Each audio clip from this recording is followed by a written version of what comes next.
So much to talk about today on Marvel Movie News. Rumors about Spider-Man 3 that could involve either Deadpool or Venom.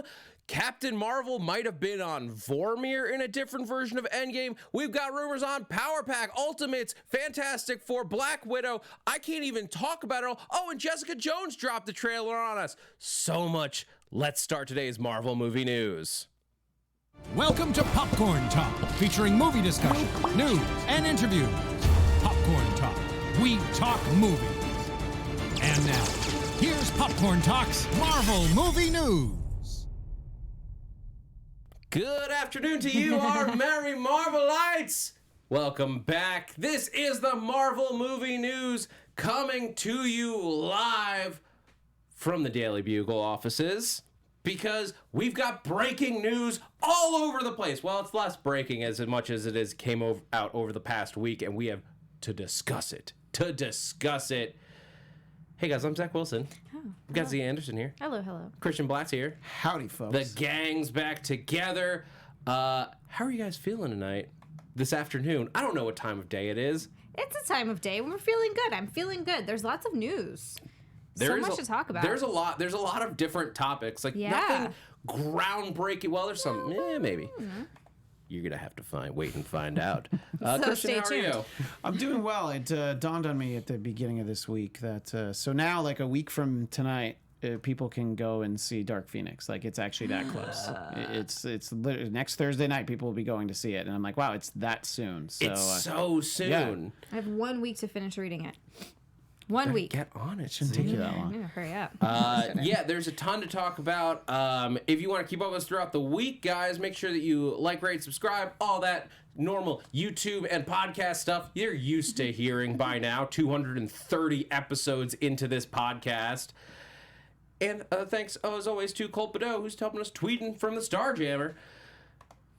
There's so much to talk about. I'm not even sure where to start, but we're talking about Dark Phoenix. We're a week out, so stick around because we are going to talk about the Spider-Man 3 rumors, about what Sony wants to do, what Disney might want to do with Deadpool. We're going to talk about that. We're going to talk about some Black Widow rumors. The Jessica Jones trailer, I want to get your guys' thoughts. If it's a teaser, there's barely anything in there, but we're going to talk about it. And there's some video game rumors that are coming up. So much. But let's start, our fact that you guys just mentioned Dark Phoenix, and it's a good segue, with New Mutants. More New Mutants rumors, news, more of an explanation, if you will, as to why it got pushed back this time. Crazy theories aside, according to Simon Kinberg, the reason it had to be pushed back is just because there are some of these actors are on TV shows that it was hard to coordinate schedules to actually get the reshoots done. So that's why they didn't happen in time. They just couldn't get everyone back together. And as much as I want to see this now, because this it just looks so good to me, I would rather wait a little bit more for a better product than have them sort of rush it out and just not be that good. So I don't mind waiting till 2020 as much as I want to see it. That makes sense. Yeah. Yeah, and I mean, we talk a lot about on this show, when you hear that something's getting reshoots, a lot of times people are like, oh, that means it's a disaster. And yes, it can mean that, but so many movies get reshoots, and, sometimes movies get extensive reshoots, and the movie still turns out probably for the better that way. So, yeah, if it ends up being a better product, if we all, watch deleted scenes 3 years from now, and we're like, oh, yeah, it's a good thing they didn't put that out, I think it'll have been worth it. I hope they do that so we can watch how bad it was. Well, speaking of deleted scenes, this one was somewhat of a breaking news story. The articles I saw didn't even post until late yesterday, so I barely had time to get in the rundown. But there were some set photos from Endgame that got posted on Reddit via one of the co-editors of Endgame. I have his name here somewhere. But that showed Captain Marvel, Carol Danvers, on Vormir, theoretically with Clint and Natasha. And that's obviously a big departure from what we saw in the film. I would ask what you guys think, but I kept the information from you as to how that all happened. I mean... I'm teasing you. I'm being mean. I already have an opinion anyway, so it's fine. What the heck would she need to be there for? There's no. Well, I'm glad they cut it. We'd already established that she'd gotten it. a haircut earlier in the movie, and maybe she just wanted to show Natasha. That's my theory. That's probably why She's she like, was there. Natasha, I know you're trying to sacrifice yourself. You've done the short for hair things all a of us. lot, Natasha. What about my short hair? Natasha's short hair looks better. I'm going to agree with you on that, by the way. According to Endgame co-editor Matthew Schmidt, which is who was talking about this, in the script, they weren't Natasha and Clint weren't alone on Vormir. They were attacked by some of Thanos' goons while they were there. So there was an army coming at them, and they were fighting off attackers while they argued about who should sacrifice themselves. I like this way better. Yeah. It adds more gravity to the situation. Had it been Yeah, according to the story, in this sequence, basically, Natasha tries to run off the cliff. This is the quote. Natasha decides to run off the cliff. Clint tries to stop her while also fending off the attack. And then Captain Marvel shows up to save the... this is the other thing that I forgot to mention. This is 2014 Carol Danvers. Oh, that's interesting. Okay. Because this is her with the long hair. Right. So and not like the the new old haircut. style suit. So this is like other Carol from that time period. Oh, right. Okay. So that would, of course, still be Carol, because that's still well after the movie. It's just, 5 years before now. Yeah, so this is a different version of Carol Danvers That's than we saw in Endgame. So it's like she shows up to help them, not knowing anything about who they are. It would also explain why she has a haircut for no reason. You know what I mean? Like, why did they take the time for her to get a haircut in Endgame? And it would be to differentiate her from the 2014 one. That is a good point. It does immediately separate the two once they show up. Like, she has a different costume on. Like, she's very clearly in this photo wearing the one from Captain Marvel. Right. As opposed to the more thin, starred version that we saw in Endgame. So that's the big thing, is that she shows up to help them, and in that moment... it gives Widow enough time to sacrifice herself. But they reshot it, according to Schmidt. It was reshot to make it more intimate between Clint and Natasha, which fully worked in the end. Yes, I agree. I agree. I think that as much as that, having the younger version of Captain Marvel there would have been a cool moment, that scene, I still like that scene. I know some people have issues with how it ended, but I think that the emotion in that sequence is what drives it. Yeah, I don't think any character showing up in that scene adds to it. I think exactly the way it is makes it work, because it really is between Clint and Natasha. You know, sort of like the determination for one of them to sacrifice themselves for the other. So yeah, I think it works much better than if we have that. Agreed. Yeah. Yeah. So that's it. You can check out the photo online. It's just like a blue screen photo where you can see the spikes from the pack of Vormir behind Carol fighting. Yeah. What's making you giggle, Zia? Sorry, You're going to be really glad we funny. don't say. Yeah, You're going to just be let's glad we not. don't. Sometimes people are having fun in the chat, and it's distracting because you're looking for the important I content in know. the chat. Apologies. It Yeah. made me laugh. Well, fine. Don't share with the rest of us. I'll you pass you a after. note during study hall. So let's jump over to Black Widow while we're talking about Widow, because there are some set photos that leaked via the Twitter user Daniel RPK. Thank you, Daniel RPK. Yeah, thank you. From set Appreciate it. over in England, and we have some of those that we can throw up to take a look at. There is nothing in these photos. Yeah, I know nothing, but I still like to see them. But it's the first Yeah. thing we've really seen from there. So Yeah. like you see Natasha walking. The only thing that maybe comes from this is like, I wish I understood more about fashion, because like, is that something from like a particular era? I mean, it kind of looks 90s-ish, but Yeah, that's what I thought. but that's also kind of coming back now a little bit. Could Which I'm also, cool with, by the way. Yeah, could this also be Scarlett Johansson on set with a bag of stuff, about to go home and wearing a white jacket? She's done. You She know? just This- put her sweater on because Could it's they cold. not even because be you filming? can see the like fake. Oh, yeah, Like I if you see look it at now. Yeah, yeah. specifically this one, Yeah. you can see There's some signage. the yeah. signage, and it's also matches the bag. So like Okay, clearly fair she enough. was shopping in Okay. whatever fake store that is. It looks very and then European. the third photo love that we have, they're on a boat. And then So I'm on a boat song. there just comes may in my or head. may not be a boat in Black Widow. Okay, so if we see a boat, we'll be like, we saw those set pictures. Yeah. it's Hey, like we I saw that remember this is happen. the internet. They're on the water. That means Namor is in Black Widow, you guys. You heard it here first. Sounds right. Hashtag Key confirms. I'm dragging him into this. And that old gag. So Black Widow, there's that rumor. There's a bigger Black Widow rumor, though. And this one is massive. It's so massive, you might want to clobber it. Oh, nice. Nice. The internet thinks that David Harbour might be playing the Thing in Black Widow. Oh, internet. Now follow me down this train of internet logic that is only slightly more crazy than me equating a boat to Namor. So David Harbour was talking about what's coming up in Black Widow and his role, and according to advancedtelevision.com in this interview, he said, referring to his role, I'm glad this Thing is joining the Marvel Cinematic Universe. That's all he said. And of course, everybody's like, this Thing. You mean Thing Ben Grimm, You obviously. mean literally? Yeah. So, I mean, it is an interesting quote because it does imply that he's not just playing a character. Sure. Right. Like my personal working theory on his role was her father, Ivan, Okay. which she wouldn't know. But if you dropped a character named Ivan into her story after Endgame, we would all know based on what the Red Skull said to her that Yeah. that's her father. And while that could be an interesting meta narrative for the audience to know that that's her dad, even if she doesn't.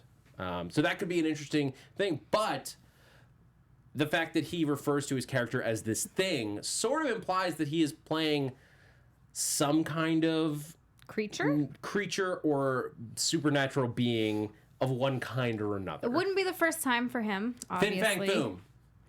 Yes, finally, we're getting Fin Fang Foom in the movie. What we've all wanted. Look, I predicted it for Defenders for years. It kind of came true. I mean, sort of, yeah. Like that skeleton. You're like, well, you know, it could have There been. were green dragons at the bottom of the pit. Right. We yelled at Fin Fang Foom for years, and then we were like absurdly close. But do you guys have any other thoughts on what this Thing might be? The Thing? Or do you think it could be the Thing? I mean, I don't... the only reason I don't think so is because that would be an odd time to introduce just that one character.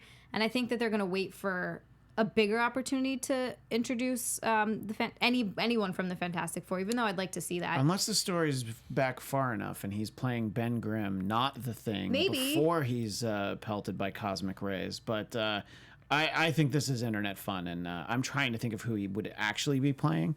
Wasn't your hope that he was Taskmaster? Wasn't that something you said a few weeks ago? I'm sure. I don't think I said that. Okay. But Someone did. Because I could see love the internet saying idea. it. I think that's more because I want that to be right.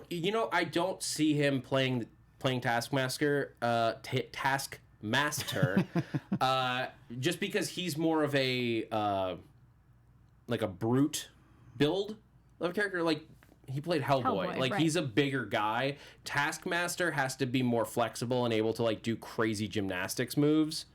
Because of Taskmaster's ability, in case you're not familiar with this character, Taskmaster, his basic skill set is that he can see any kind of move that anyone can make and immediately replicate it. Right. Doesn't have to learn it. He just has to see it once and can immediately do it. So he puts him as a perfect villain to go up against, especially physical fighters like Daredevil, because Daredevil, once he sees Daredevil's moves, it's not new anymore. He's just got his whole moveset down and can Right. put a stop to him. David Harbour's a bigger guy. He's more of like a hulking figure. I don't know that he's a tank. Yeah. David Harbour plays your tank. He doesn't play The your Thing. your ranger or your rogue that the Taskmaster is. Right. Senor Nerd in the chat wants to point out, hey, remember I was jokingly saying David Harbour better be Ben Grimm in Black Widow or else our cast wish is wasted. And then just a sort of a blanket comment from Xeno Hour. The internet is dumb and was a mistake, folks. The internet might have been a mistake. But we're coming to you on the internet right now, so let's not say it's totally a mistake. I know, I can't say that. Don't anger the internet god while we're on it. Well, here's the reasoning people are using is that Disney is going to want to introduce the Fantastic Four eventually. Yeah. At some point, they're going to want to take their swing at it. Would they want to introduce those characters in a non-traditional way? You could do the classic, just introduce the characters via an origin story. You could do something like Spider-Man, where you just sort of drop us into the middle of their story.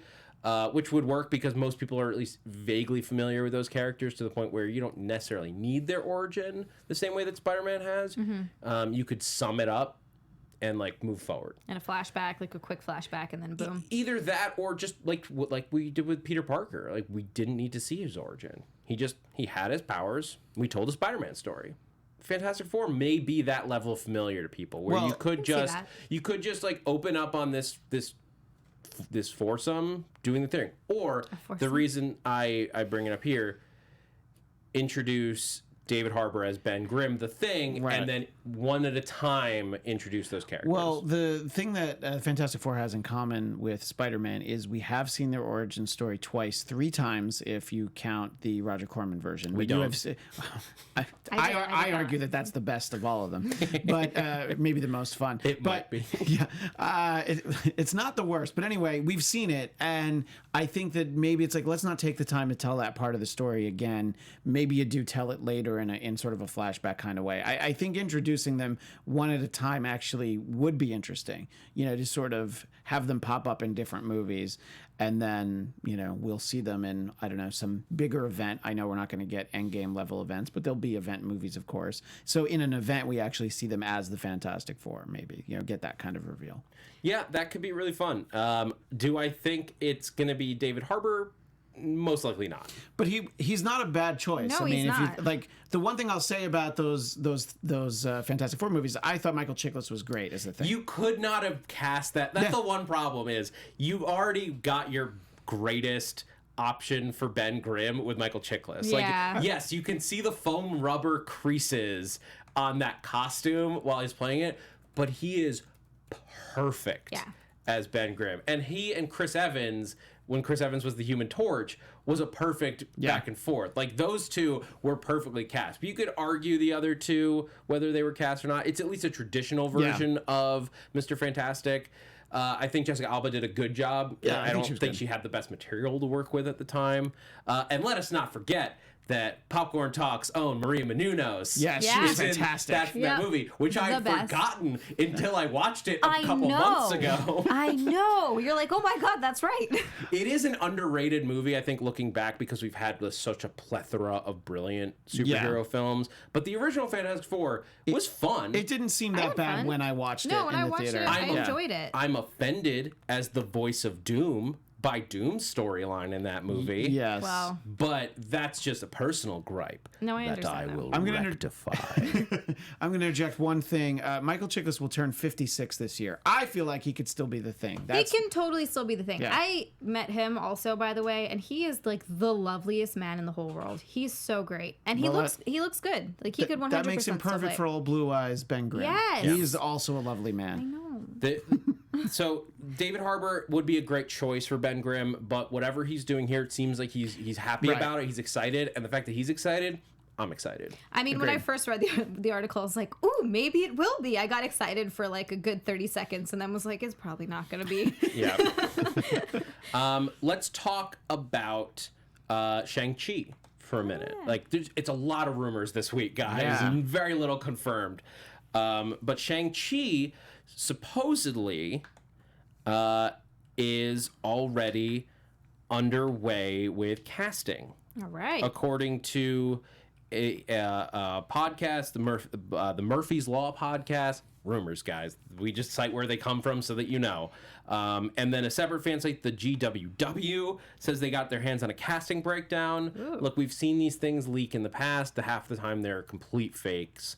This has the air of being real because of how vague it is. It's only for 2 roles that were listed. One is a male leader. They claim the studio is looking for an Asian male between the ages of 40 and 60 to play this leader, who is described, and this is where they quote, a wise old statesman and, quote, the leader of his people.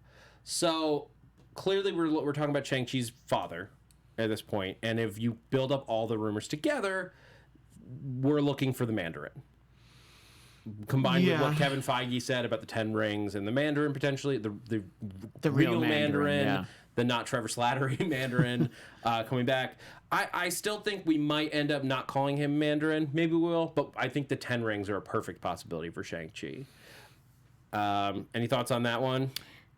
Well, go ahead. No, you go ahead. It's kind of what you were saying. I think the last time this came up, it's because of the fact that Shang-Chi could be a standalone movie and not really have characters or crossover with the MCU just because of the nature of the book and the character. I think it would be great to have that sort of a presence, some sort of bigger thing that might creep into other movies. Maybe there is not a single MCU character that we've seen before or introduced in this movie, in terms of superheroes, other villains.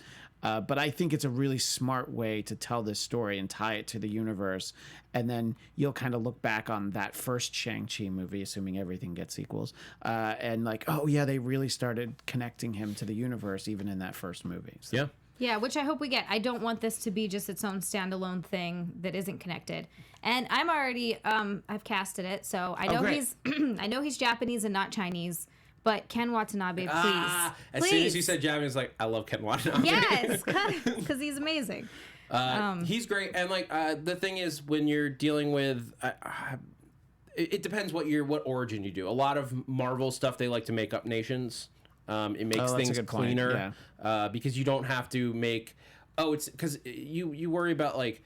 You don't want to paint a country as evil or as the origin of like a evil organization or anything. So that's why you have countries like Latveria, Wakanda. You have I'd like to go Ultron. to Sokovia sometime. Sokovia, thank you. Looks like a fun place. It helps you tell a cleaner story when you don't have to worry about what you're saying about a real place. But let's be real. Sokovia, don't you think of Russia? Well, I think of a former Soviet Union country. I don't necessarily. It's probably think of closer to like a Czechoslovakia or Ukraine or something like that. But yeah, it's that Eastern Europe. It's that nebulous Eastern European country. The other one. This is where This is where I'm going to start throwing crazy theories at you guys, and I want your reactions. The only other part listed as they're looking for casting is a female warrior. Okay. Who is described as one of the they work for the leader, and they're quote unquote the most skilled and deadly warriors, or one of that leader character's most skilled and deadly warriors. Now I'm going to posit this to you: could they be gender bending Shang-Chi? Could we do? Please no. Could we do? Please no. Could we do Just a female version of Shang-Chi? Stop. Just stop. Stop right now. Please don't do it. But I'll posit this to you. Like, is there anything intrinsically male about that role? Other than the fact that it was written as a male and that's the creator's vision, no. But really? Like, do we really have to do that? I mean, I think you can have a strong female character in it. And you're right. They certainly could. I think if you're going to adapt that character... I don't see why, but they certainly could. I mean, we as seen with Tilda Swinton. What's come before is not necessarily the gender you go with. So, yeah. I think it's it would be an interesting, and there's complete speculation, to be clear. I'm only speculating this because there's this leaked casting document. Yeah, sure. That's not even confirmed to be real. Right. Only listed 2 roles being cast, and it's possible they already found their Shang-Chi, and they're just looking for his co-star at this point. But I also don't necessarily want to see the same thing that we've seen in other stories where you have this female warrior who is like just as good, if not better, than your male lead, and then he has to like prove that he's as good. Like, I've seen that story before. I'd rather just see the badass woman from the start and focus on her. Like, we saw that in Iron Fist. Yeah, I would where do. You had the much more skilled female warrior, and then your lead was like trying to live up to that and never could. Yeah, I mean, if they were going to do a female Shang-Chi, I would just say, why don't you just do a Colleen Wing movie? Because I would definitely be more excited to see that, I think, than taking a character like Shang-Chi and deciding that now it's female. I have no problem with it personally. Like, the story to me is the same either way. You just got to find the right person, and then it doesn't matter.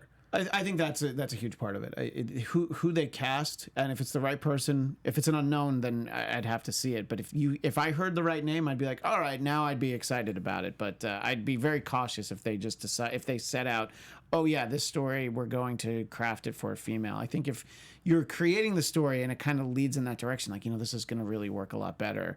It'd be interesting to see. But there's just no reason for it. That's the thing. It would just be, well, we're doing this because we know we have to. I don't know. I disagree. I disagree with that, actually. I think that if the writer sat down with that story and saw something like an angle to make the story interesting, where it's about a father-daughter relationship. But why?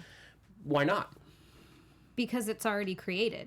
You don't need to change it. It's the same reason that I will say that that there are very few characters in even the Marvel canon that you don't need to worry about their race or their gender going in. Like, Captain America's story, he kind of has to be a white guy, because if you put somebody in the 40s who's not white, it changes the story entirely. But Peter Parker has no bearing whether he's white, black, Latino. Right, he could certainly be Miles Morales. He could be Miles. Yeah. You could have put a Latino actor into the role of Peter Parker, and it would change nothing about his story. And that's kind of what I'm talking about. The same way that the Ancient One, there's nothing intrinsically male about that role, and you could argue whether you wanted Tilda Swinton to be in that role or not. I think she was perfect because she's the weirdest person on the planet.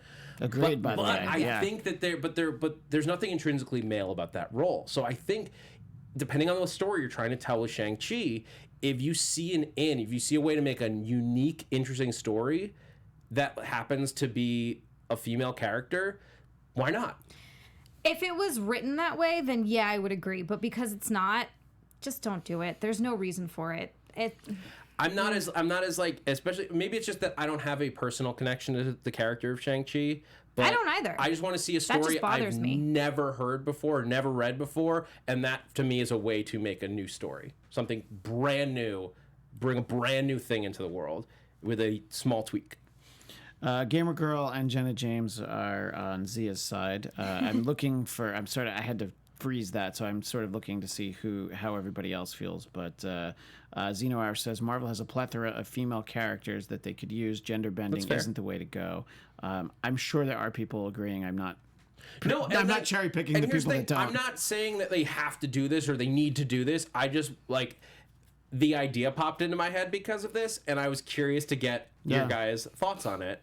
And please, you guys, whether you're listening to this live with us or later, let us know in the YouTube comments. I'm very curious to see if you would hate this idea, or if you would love it, or if you're just like, whatever, fine, make a good movie and we'll see then. Yeah, if I give the indication that it's good, I'm going to see it no matter what. And because it's a Marvel movie, I'll be honest, I'll see it no matter. They could cast Michael Stipe from REM, and I'm like, well, I'm going to go see it. I picked him because I don't like him. Yeah, but they earned our trust at that point. Yeah. Kevin Feige could do the craziest thing you've never thought of, and you'd be like, why would you do that? Okay, here's my $20. It's true. It's absolutely true. Well, speaking of doing whatever he thinks, let's talk about some development rumors before we get into the Spider-Man Deadpool story. And we are going to talk about that, don't worry.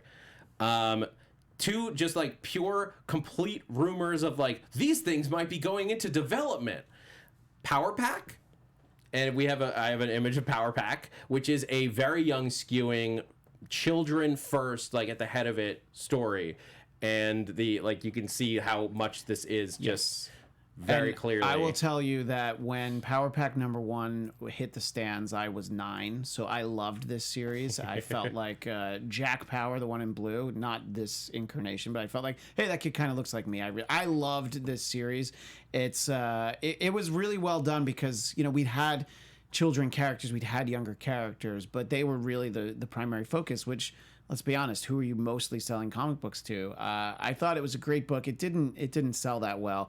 They had some great crossovers too with there's like Katie Powers shows up in a brutal Wolverine Uncanny X-Men 205 story, and he's just like covers her eyes like, don't watch what's about to happen. And I think that they're great characters. And I'm surprised. Forever ago there was rumors of a TV pilot, and then I don't think it even got written. I don't know what happened, but I'm surprised this hasn't happened sooner. That's what I'm saying. Yeah, well, they're talking about, because up till now, Marvel's content is always PG-13. It's very adult skewing. This would be their first MCU film to go after a kid audience. A Spy Kids is what it's being compared to. It would be a Spy Kids style movie. Right, and I wonder if you go for PG, or do you even try and make a G-rated movie? Do you make I don't think you could, with the amount of violence involved in any kind of superhero thing, it would be PG, but that would alone be a departure for Marvel. And it could be, I think this is what we're going to start to see in Phase 4, and it's especially into Phase 5, is like, Marvel is going to try to spread themselves out. They're going to go into markets that they haven't been going into, and I'm all about it. More in line with what they've been doing, the Ultimates is apparently on the table. Some version of the superhero team, the Ultimates, which was more of an Avengers like facsimile in the Ultimate Universe. But in the 616 universe, which I'm assuming is where we're going with this, we're going to get something like this. If you look at this more recent cover, where you've got Captain Marvel, Black Panther, America Chavez, and Galactus is on the team. I was going to say, that's a very interesting looking helmet that someone's wearing in silhouette behind them. Galactus is straight up on team in the Ultimate. I haven't read the whole, I'll be honest, I haven't read the series, but it's a very interesting choice. But you never know. I just bring it up. We don't have a lot of time to talk about it. Do you guys have any thoughts on the Ultimates? Whether you want to see it? Blue Marvel, that's the other guy. No, I think it would be cool. And Spectrum. I would like to maybe see it as a series rather than a movie. I like the idea of characters that you don't necessarily think like, oh yeah, Captain Marvel and Black Panther, I totally would imagine them teaming up. And I'd like to see like, well, what's the specific mission that makes the perfect sense that the two of them are working together? So yeah, I love ideas like that. And I think sort of having, mission-based selection of members in future movies is something I'm all in favor of. Yeah, this could be a great like Captain Marvel-led team, like whether Black Panther's involved or not, because Spectrum is also on the team, and you've introduced Monica Rambeau at least as a child. I can see where they could go with this. All right, let's talk about our lead story, which I know you guys have been waiting because it sounds insane. Two separate rumors suggest that Spider-Man 3 could feature either Venom, or at least Sony wants Venom in Spider-Man 3, and then a separate rumor suggests that Deadpool could be going into Spider-Man 3. Let's pack those in. Let's try to examine those one at a time. Venom up first. Basically, Sony, who's already working on Venom 2, supposedly is trying to pressure Marvel to put Venom, the Tom Hardy Venom, into Spider-Man 3. Only way that I would want that to happen is Tom Hardy Venom. I think that would be awesome. I think they really need to fix the mistake that was Spider-Man 3. The other Spider-Man 3. You're talking about Topher Grace Venom. Yes. Yes. And I think that'd be a great way to do it. I think that would be awesome. I mean, there's a bit of an age difference there, but whatever. No, I think, but I think that that was, look, you can poke a lot of holes in the Venom movie, but the biggest problem for me was the not really tying it to the Spider-Man universe. I know there were little Easter eggs and mentions, but I think if we were to see him, even if it is like, say, a post-credit scene, and just like, oh my God, look at that, it's Venom. Yeah, he'll be in the next movie. That would be great, So I would love to see something like that, if they were to... I guess that would be in a post-credit scene in Spider-Man 3, teasing episode 4, whatever. I will say, I remember looking at Venom when it was happening with this in mind, and they kept it so insulated that you could like retrospectively put it into the MCU. They keep it isolated to one city. Like there's a spaceship, but it doesn't really do much. Like in terms of like bigger reach, like it could have happened in the MCU, and like it would work. Yeah. So yeah, I mean, it helps that you put it in it's in San Francisco, so it's not even in like Philadelphia. It's not close to where things usually happen in the MCU. Well, so. Ant-Man. It's true. Hey, Ant-Man's in San Francisco. That's the closest thing is that they both are in that city, but that doesn't necessarily mean they have to affect each other. Yeah.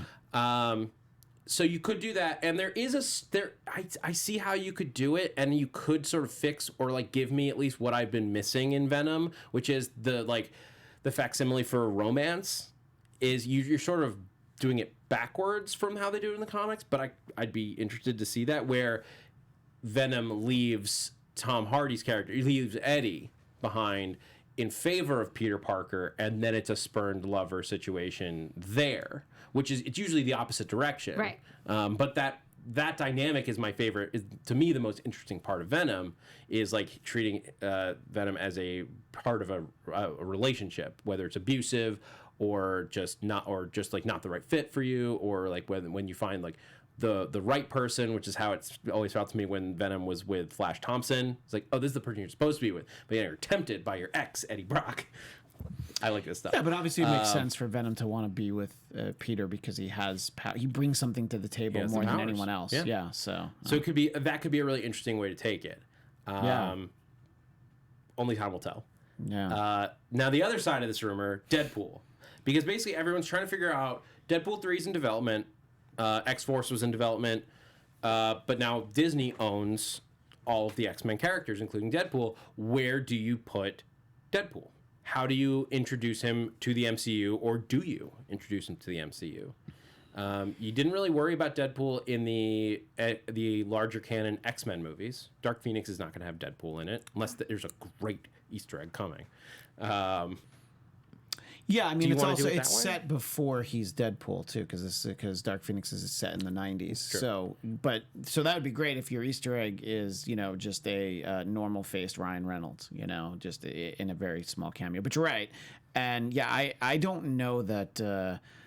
I don't know that I need to see. Let's put it this way: it'd be cool to have him be part of the MCU. I don't need it. If they feel like it makes sense for that character to be separate, I'm all in favor of it. But there's a lot of team ups I'd like to see. Like from the comics, I love when he and Spidey are together. So I would actually really like to see them together on the big screen. I actually pretty much feel exactly the same way. I don't need it. The only thing that if they did bring him into the MCU, you'd kind of miss that R rating that I feel like Deadpool kind of needs, because the movies themselves are so great. I mean, the first one is amazing. The second one's still good. I still enjoyed it so much, but the first one is like fantastic.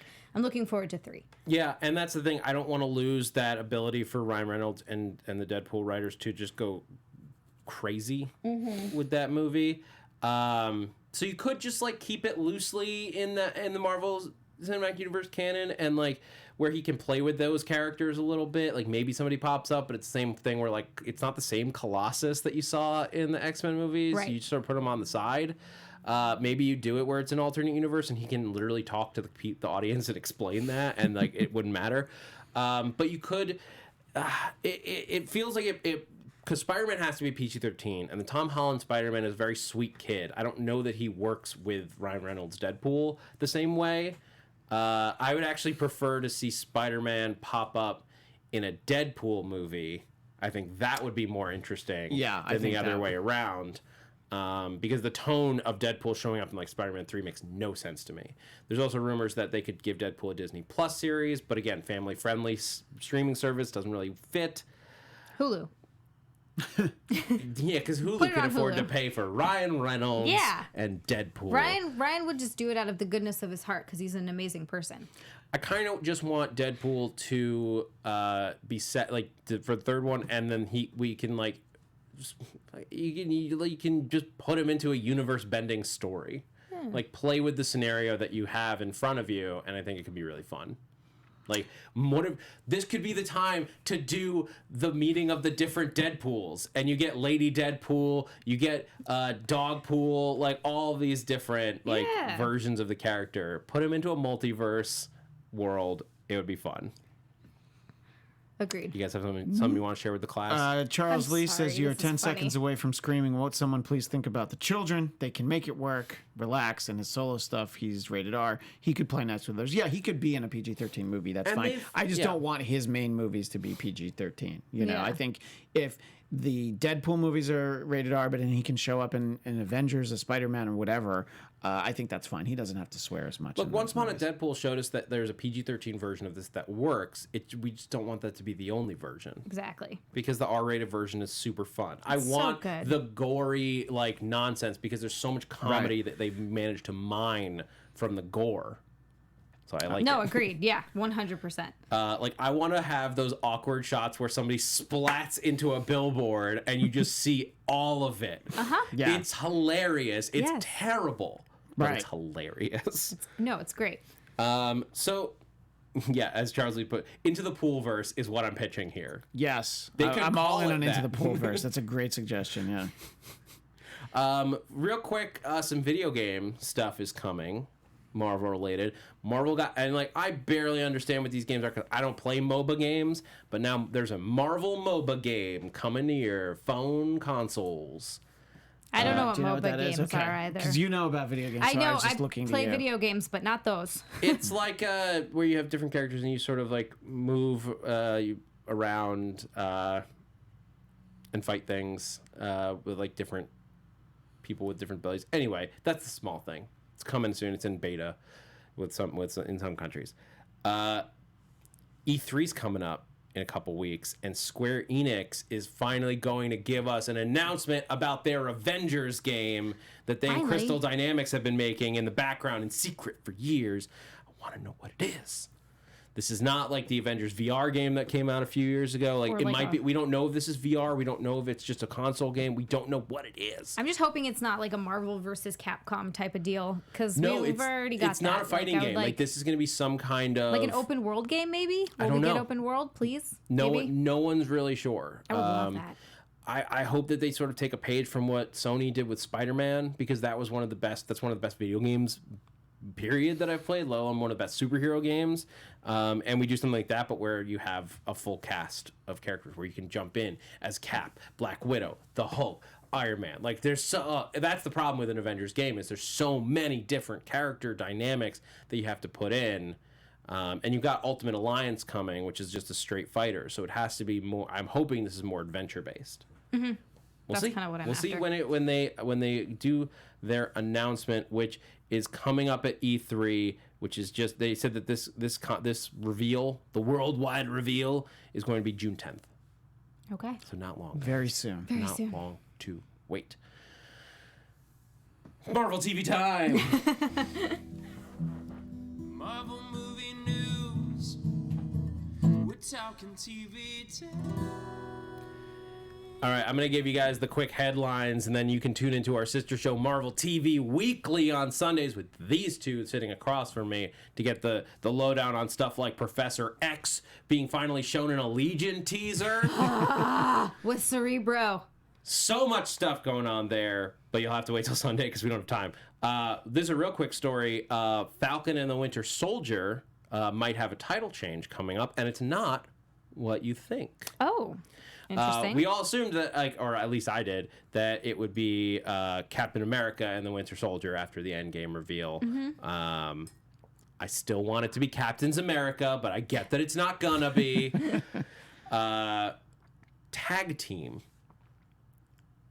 Like, whoop, there it is.